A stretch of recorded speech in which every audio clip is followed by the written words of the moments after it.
राजा हुआ प्राचीन बरही, यह बहुत पशु बलि दिया करता था। ये बड़ा प्रसन्न होता था कि देखो आज मैंने भैंसे की बलि दे दी, आज मैंने बकरे की दे दी। इस प्रकार से बड़ा प्रसन्न होता था।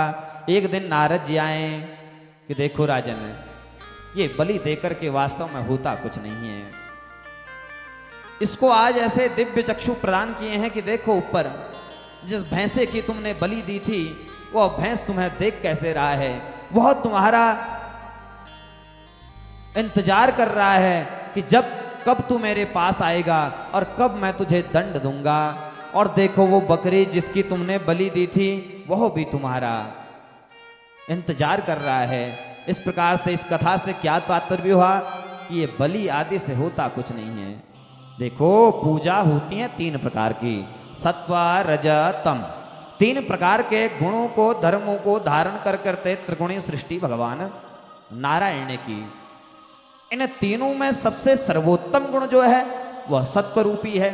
तो सात्विक पूजा में क्या होता है, जैसे आप लोगों ने यज्ञों का दर्शन किया होगा जहां पर न किसी लहसुन का न किसी प्याज का इनका तक प्रयोग नहीं होता, उसे सात्विक पूजा कहा जाता है।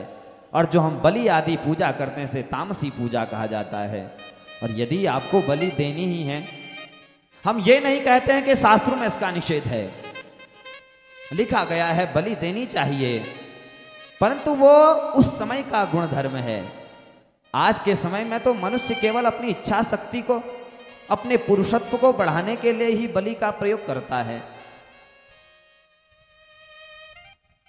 उस समय ऐसा था जब देवता वह तामसी जो देवता होते हैं, क्योंकि जैसे मनुष्य तीन प्रकार से होता है, एक सात्विक मनुष्य, राजसी मनुष्य, तामसी मनुष्य, वैसे ही देवता भी होते हैं।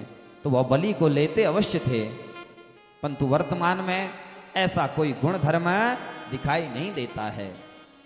तो आज वही प्राचीन वरही के माध्यम से हम समस्त जीवों के लिए निर्देशित करते हुए नारद जी कहते हैं कि देखो जिनकी तुमने बलि दी थी वह तुम्हारा ऊपर आकाश मार्ग में तुम्हारा इंतजार कर रहे हैं कि कब तू मेरे पास आएगा और कब मैं तुझे इतना भयानक दंड दूंगा कि तू अगले करोड़ों जन्म भी लेगा तब भी तुझे बलि आदि देने से कष्ट होगा। तू सोचेगा मन में कि मुझे ऐसा कृत्य करना चाहिए अथवा नहीं।